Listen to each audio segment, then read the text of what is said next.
అండి, అందరూ ఎలా ఉన్నారు? బాగున్నారా? మీరు ఎప్పుడు బాగుండాలండి. మీరు బాగుంటేనే నేను బాగుంటాను కాబట్టి. సో ఈరోజు అయితే చిక్ తిరుపతి ప్లాన్ అనమాట. ట్రావెల్ చేస్తుండే చూస్తున్నారు కదా. ఆల్మోస్ట్ ట్రావెల్స్ చేసేది తక్కువగా వీడియోస్ పోస్ట్ చేస్తూ ఉంటాను. ఎందుకంటే అక్కడికి వెళ్ళిన తర్వాత వీడియో తీస్తుంటాను. కానీ ఈ విలేజెస్ చూసిన తర్వాత చాలా బాగా అనిపించింది. అందుకనే ట్రావెల్ చేసేది కూడా కొంచెము షూట్ చేశాను అనమాట. సో ఈరోజు చాలా విషయాలు మీ దగ్గర షేర్ చేసుకోవాలి. సో వీడియో అంతా చూస్తే మీకు తెలుస్తుంది.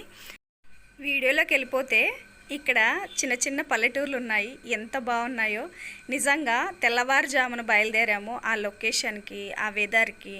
మెయిన్గా కర్ణాటక సైడు చాలా చల్లగా ఉంటుంది. దాంట్లో మార్నింగ్ టైం బయలుదేరితే మాత్రం చాలా బాగుంటుంది.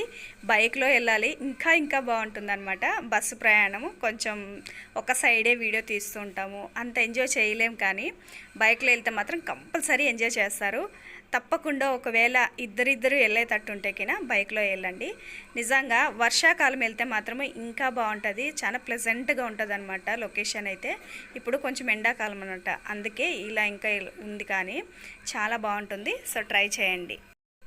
నేను చూపించే ప్రతి వీడియోలోనూ ఒక పక్క నేచర్ ఉంటుంది, ఒక పక్క భక్తి కూడా ఉంటుంది. సో టెంపుల్స్ అన్నీ నేచర్లో ఉండేటివి ఆల్మోస్ట్ నేను కూడా వెళ్తూ ఉంటాను, నాకు చాలా ఇష్టం కాబట్టి. హనుమాన్ టెంపుల్ కూడా నిజంగా చాలా బాగుంటుంది, విజిట్ చేయండి, చూడండి. ఒకవేళ మీకు అడ్రస్ అవి తెలియకపోతే కామెంట్ చేయండి.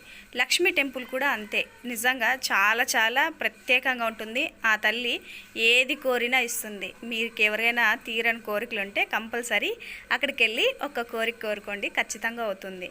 సో అమ్మవారికి వడిబియ్యం పెట్టి ఆ అమ్మవారిని కోరుకుంటే ఖచ్చితంగా అవుతుంది. సో నాకైతే జరిగిందనమాట, మీకు కూడా జరుగుతుందని అనుకుంటున్నాను. సో ఎవరైనా వెళ్ళకపోతే గిన గురవనహళ్ళి అని చెప్పి గూగుల్లో సెర్చ్ చేయండి, తెలుస్తుంది. సో ఒకవేళ అడ్రస్ ఏమైనా కావాలంటే మన వీడియోస్ చూసినా తెలుస్తుంది. ఓకేనా? సో ఇప్పుడైతే టెంపుల్ దగ్గరికి వచ్చేసాము. ఇక్కడ మేము ఫస్ట్ టైం వచ్చినప్పుడు ఇక్కడ ఈ గోపురం అనేది లేదనమాట, ఇప్పుడు ఇక్కడ కట్టారు. అందుకే మేము చుట్టేసుకుని వచ్చామన్నమాట. ఫస్ట్లో వచ్చినప్పుడు ఇక్కడంతా స్టాల్స్ ఉండేటివి. ఆశ్చర్యం వేసింది, ఇక్కడంతా ఏదేదో చేంజెస్ అయ్యింది అని చెప్పేసి. ఇక్కడంతా అంగడిలు ఉండేటివి, కొంచెం చేంజ్ చేసేసి బస్ స్టాప్ దగ్గరికి వచ్చేసింది ఇది. ఫస్ట్ టైం కూడా వచ్చామన్నమాట. అప్పుడు వచ్చినప్పుడు అంతగా తెలియదు, డైరెక్ట్గా వచ్చేసాము. అడిగి మరీ బస్సులు ఎక్కి వచ్చామన్నమాట. సెకండ్ టైము మాకు తెలిసింది, డైరెక్ట్గా వచ్చేసాము.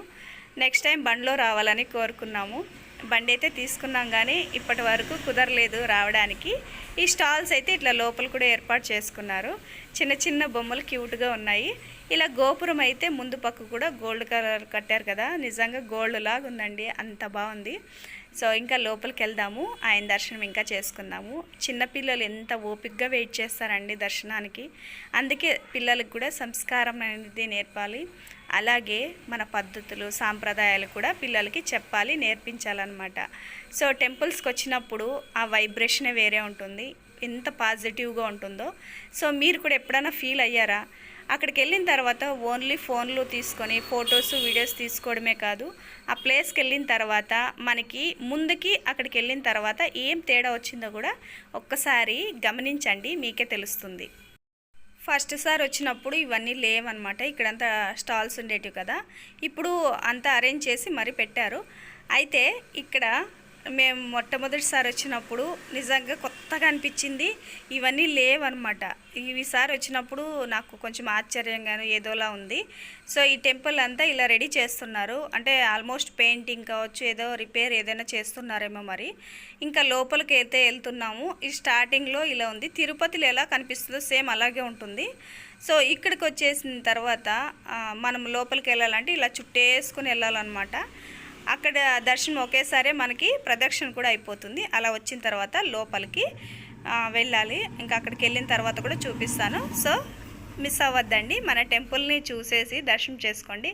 ఆయన ఆశీస్సులు మీ పైన ఎప్పుడూ ఉంటాయి, నా పైన కూడా ఉండాలని కోరుకుంటాను. సో లోపలికి అయితే వెళ్ళిపోదాం రండి. మేము ఇంతకు ముందే వచ్చామని చెప్పాం కదా, అప్పుడైతే ఎంటుకలు అయితే ఇచ్చాడనమాట.